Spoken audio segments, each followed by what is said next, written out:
નમસ્કાર મિત્રો, સ્વાગત છે તમારું અમારી ચેનલમાં। આજે તારીખ 28 ડિસેમ્બર શનિવાર અને રાતના તાજા હવામાન સમાચાર જોઈએ તો ગઈકાલે સારું એવું માવઠું જોવા મળ્યું ખેડૂતો માટે। માઠા સમાચાર ગણાવી ઉત્તર ગુજરાત, મધ્ય ગુજરાતના વિસ્તારોમાં અને સાથે સાથે સૌરાષ્ટ્રના અમુક વિસ્તારોમાં છાંટાછૂટી પણ જોવા મળી। ત્યારે આગામી દિવસોમાં કેવું રહેશે વાતાવરણ, કયા વિસ્તારમાં થશે માવઠું, તેમજ તાપમાન, ઠંડીને લગતી સંપૂર્ણ વાત કરતાં પહેલાં જો અમારી ચેનલ પર નવા હોય તો ચેનલ સબસ્ક્રાઈબ કરી વિડીયો લાઇક તથા શેર કરી દેજો મિત્રો।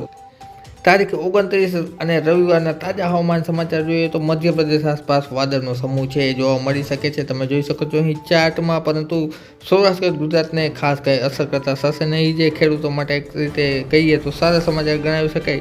અને પવનની વાત કરીએ તો પવન મુખ્યત્વે ઉત્તર પશ્ચિમનો પવન છે એ જોવા મળશે અને ઘણા વિસ્તારમાં છે એ પૂર્વનો પવન પણ જોવા મળી શકે છે, ખાસ કરીને મધ્ય ગુજરાત અને દક્ષિણ ગુજરાતના દાહોદની આસપાસના વિસ્તારોમાં મિત્રો। ત્યારબાદ આપણે વાત કરીશું આગળના દિવસોની તો 29 તારીખ અને સાંજના સમયનું વાતાવરણ જોઈએ તો 29 તારીખ સાંજના સમયે ફરીથી મધ્ય ગુજરાત અને દક્ષિણ ગુજરાત લાગુ વિસ્તારોમાં છે એ અમુક વિસ્તારોમાં ઝાપટા પડી શકે છે, માવઠાના હિસાબે થોડી ઘણી અસર છે એ જોવા મળી શકે છે મિત્રો। અને પવનો છે મુખ્યત્વે ઉત્તર પૂર્વના જોવા મળશે, પરંતુ સાથે સાથે પાકિસ્તાન કરાચીની આસપાસ છે એ અસ્થિરતાનો માહોલ થોડો જોવા મળશે। તો પાકિસ્તાનમાં છે એ માવઠું થઈ શકે છે અને ત્યાંથી ફરીથી એક પશ્ચિમી વિક્ષોભ, એક દૂર પશ્ચિમી વિક્ષોભ છે એ આવતું દેખાય છે। આપણે પશ્ચિમ તરફ નજર કરીએ તો આ ભાગમાં તમે જોઈ શકો છો અહીં ગોળ રાઉન્ડ કરેલ છે તે પશ્ચિમી વિક્ષોભ છે, મુખ્યત્વે પૂર્વ તરફ ગતિ કરશે આગામી દિવસોમાં અને ફરીથી રાજસ્થાન તેમજ ગુજરાત, મધ્યપ્રદેશ અને પંજાબ આસપાસ અને જમ્મુ કાશ્મીરમાં સક્રિય થાય તેવું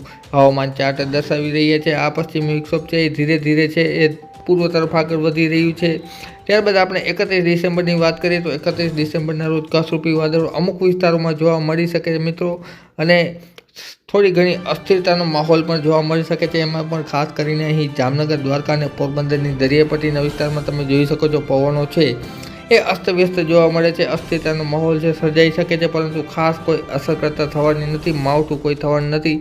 ત્યારબાદ આપણે 1 જાન્યુઆરીની વાત કરીએ તો ફરીથી પશ્ચિમ વિક્ષોભ છે પાકિસ્તાનમાં આવતું દેખાય છે। પાકિસ્તાનના લગભગ સમગ્ર વિસ્તારમાં છે એ આ પશ્ચિમ વિક્ષોભની મદદથી છે એ માવઠું થઈ શકે છે। ત્યારબાદ આપણે તારીખ 2નું હવામાન જોઈએ તો 2 તારીખના રોજ છે ફરીથી વાદળો છે રાજસ્થાન તેમજ સાથે સાથે કચ્છ બોર્ડર આસપાસ છે જોવા મળી શકે છે, પણ આ કસરૂપી વાદળો એટલે કે હાઈ લેવલ ક્લાઉડ વાદળો છે અને એની પાછળ આવે છે એ મધ્યમ પ્રકારના વાદળો છે જે વરસાદ અને માવઠું આપતા હોય છે। એ ધીરે ધીરે ફરીથી છે એ પૂર્વ તરફ આગળ વધી રહ્યા છે મિત્રો। 3 તારીખની વાત કરીએ તો 3 તારીખના રોજ થોડા વાદળો છે નબળા પડી જાય છે, પરંતુ પાકિસ્તાન અને અરબ સાગરના દરિયાકાંઠાના વિસ્તારોમાં છે એ વાદળનો સમૂહ જોવા મળી શકે છે।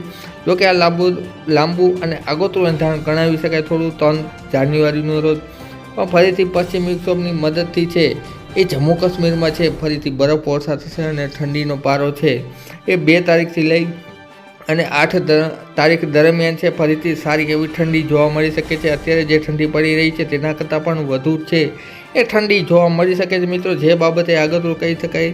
અને આ પશ્ચિમી વિક્ષોભની અસરથી છે એ સૌરાષ્ટ્ર ગુજરાતમાં માવઠું થશે કે નહીં તેની અપડેટ છે આગળના વિડીયોમાં અમે તમારી સમક્ષ રજૂ કરતા રહીશું। માટે અમારા વિડીયો છે દરેક જોતા રહેજો મિત્રો અને શેર કરતા રહેજો ખેડૂત મિત્રો સુધી। વિડીયો જોવા બદલ ખૂબ ખૂબ આભાર।